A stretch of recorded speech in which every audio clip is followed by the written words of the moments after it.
जैसे जैसे उम्र गुजरती है, ये एहसास होने लगता है कि माँ बाप हर चीज के बारे में सही कहा करते थे। 2 चीजों पर नियंत्रण होना बहुत जरूरी है। आमदनी ठीक ना हो तो खर्चों पर, और जानकारी ठीक ना हो तो शब्दों पर। एक बार भगवान से किसी ने पूछा, तुम भी कमाल करते हो, किसी को इतना खूबसूरत और किसी को इतना बदसूरत बना देते हो, आखिर ऐसा क्यों करते हो? सभी को सुंदर बनाने में तुम्हारा क्या जाता है? भगवान ने मुस्कुराकर कहा, मैं जब मिट्टी गूंथता हूँ तो सुंदरता और कुरूपता का अनुपात सभी के लिए बराबर ही लेता हूँ, पर किसी में सुंदरता बाहर रह जाती है और किसी में भीतर। हमेशा इन्हीं ब्रांडेड चीजों का इस्तेमाल करें। होठों के लिए सत्य, आवाज के लिए प्रार्थना, आंखों के लिए दया, हाथों के लिए दान, हृदय के लिए प्रेम, चेहरे के लिए हंसी और बड़ा बनने के लिए माफी। आपको हर वक्त पता होता है कि आपके पास कितनी दौलत है, लेकिन आप ये बिल्कुल नहीं जानते कि आपके पास कितना वक्त है। मैं खुश हूँ इनकी वजह से, मैं उदास हूँ उनकी वजह से। मन की स्थिति का जिम्मेदार दूसरों को ठहराकर हम अपनी शक्ति को भूल जाते हैं। अब से ये कहिए, मैं उदास हूँ, नाराज हूँ, खुश हूँ, सिर्फ अपनी सोच की वजह से। जब कोई दुख आए तो उसे स्वीकार करके देखो। छोटा मोटा दुख प्रयोग करके देखो, स्वीकार कर लो। ऐसा सोचो ही मत कि मेरे ऊपर कोई विपदा आ गई है।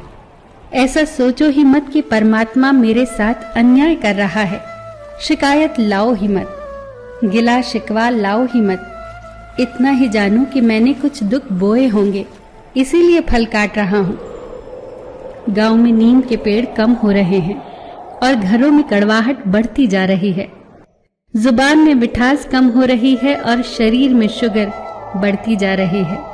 किसी महापुरुष ने सच ही कहा था कि जब किताबें सड़क किनारे रखकर बिकेंगी और जूते कांच के शोरूम में बिकेंगे, तब समझ जाना कि लोगों को ज्ञान की नहीं, जूतों की जरूरत है।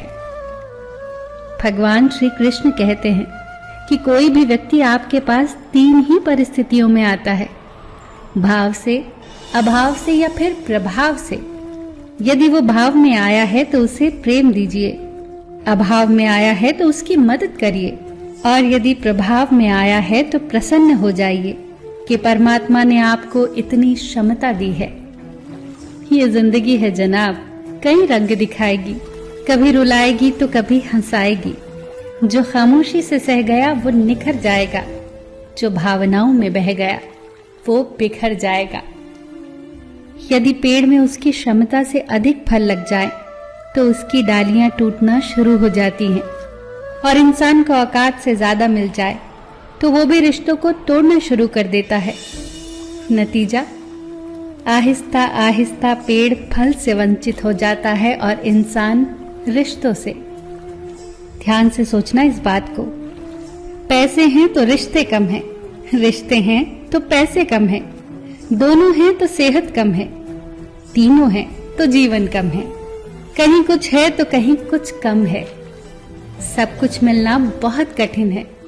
अगर है सब कुछ तो यही स्वर्ग है, और हम स्वर्ग में हैं। फिर मिलेंगे दोस्तों अगली वीडियो के साथ। तब तक के लिए अपना ख्याल रखना और हमेशा मुस्कुराते रहना।